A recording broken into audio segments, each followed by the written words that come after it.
سوچو حدیث پاک کا مضمون ہے کہ جو بچہ ماں باپ کو محبت کی نگاہ سے دیکھتا ہے، اللہ کے حبیب علیہ الصلوۃ والسلام فرماتے ہیں اسے مقبول حج کا ثواب عطا دیا جاتا ہے۔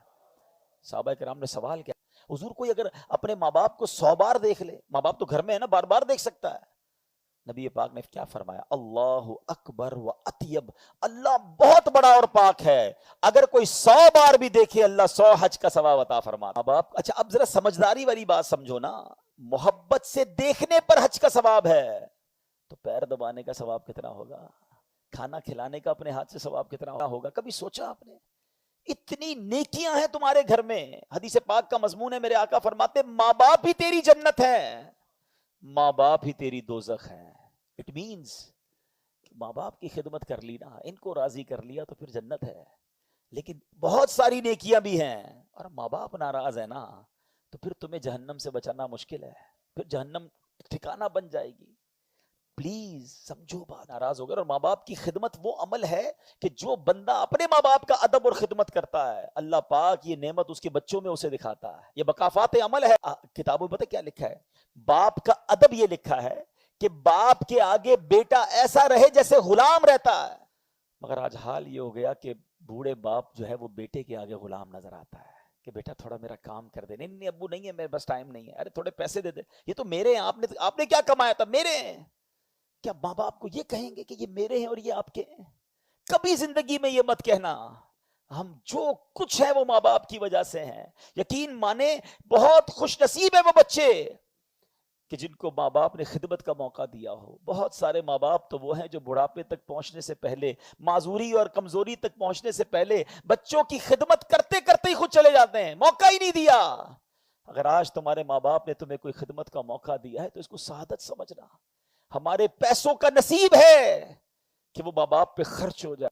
آپ اور میں بغیر کپڑوں کے پیدا ہوئے تھے، باپ ہی نے تو کپڑے پہنائے تھے، نوالے کھلائے تھے، لباس پہنایا تھا، انگلی پکڑ کر چلایا تھا۔ کسی موقع پر والد نے یہ نہیں کہا کہ یہ میرے اور یہ تیرے ہیں۔ ارے وہ تو یہی کہتا رہا، بیٹا جو کچھ میرا ہے سب تیرا ہے۔ اور آج تم تھوڑے مالدار ہو گئے، تھوڑی عزت مل گئی، تھوڑا مقام مل گیا تو ماں باپ کو کہتے ہو یہ میرا ہے۔ کبھی نہ کرنا یہ۔ بوڑھے ماں باپ کو ایک یقین دلا دو، وہ کچھ نہیں لے جائیں گے تمہارا، ایک آنر دے دو انہیں کہ میں جو کچھ ہوں نا ابو جان وہ آپ کی وجہ سے ہوں، اور میرے پاس جو کچھ ہے، میری ماں، میرے والد، یہ سب آپ کا ہے۔ یقین کرو یہ جو آنر ہے نا، یہ جو اعزاز ہے، یہ جو فخر ہے، بڑھاپے میں نے یہ تو دے دو۔ اور اگر ماں باپ ناراض ہے نا، پلیز دنیا میں منا لو، چلے گئے تو کیسے مناؤ گے؟ پھر یاد آئیں گے، پھر خدمت بھی یاد آئے گی۔ اور جن کے ماں باپ چلے گئے ہیں خوب دعائیں کریں، ایصال ثواب کریں، ان کے لیے صدقہ و خیرات کریں۔ میں تو کئی بار مشورہ دیتا رہتا ہوں کہ ہمارے ماں باپ نے ہمیں دنیا میں گھر دیے نا، اللہ نے جس کو نوازا ہے نا وہ اپنے ماں باپ کو جنت کا گھر لے کے دے دے۔ وہ کیسے؟ اللہ کے حبیب علیہ الصلوۃ والسلام فرماتے ہیں جو اللہ کے لیے مسجد بناتا ہے اللہ اس کے لیے جنت میں گھر بناتا ہے۔ تو اللہ نے نوازا ہے نا، بے شک چھوٹی سی کہیں غریب علاقے میں بنا لو، اپنے ماں باپ کے نام کی بنا دو تاکہ اللہ انہیں جنت میں گھر عطا کر دے۔ دیکھو ہم نکمے لوگ ہیں، ہم روز ان کے لیے ایصال ثواب نہیں کر سکیں گے، کبھی یاد آئے گا کبھی نہیں آئے گا، مگر مسجد بن گئی نا، اذانیں ہوتی رہیں گی، سجدے ہوتے رہیں گے، قیامت تک یہ نیکیاں چلتی رہیں گی، اور میری ماں کو اور میرے والد کو قبر میں ثواب ملتا رہے گا۔ اور میرے رب کے خزانے کتنے بڑے ہیں، ایسا نہیں کہ کوئی بچہ ماں باپ کے لیے مسجد بنائے تو ماں باپ ہی کو جنت میں گھر ملے گا۔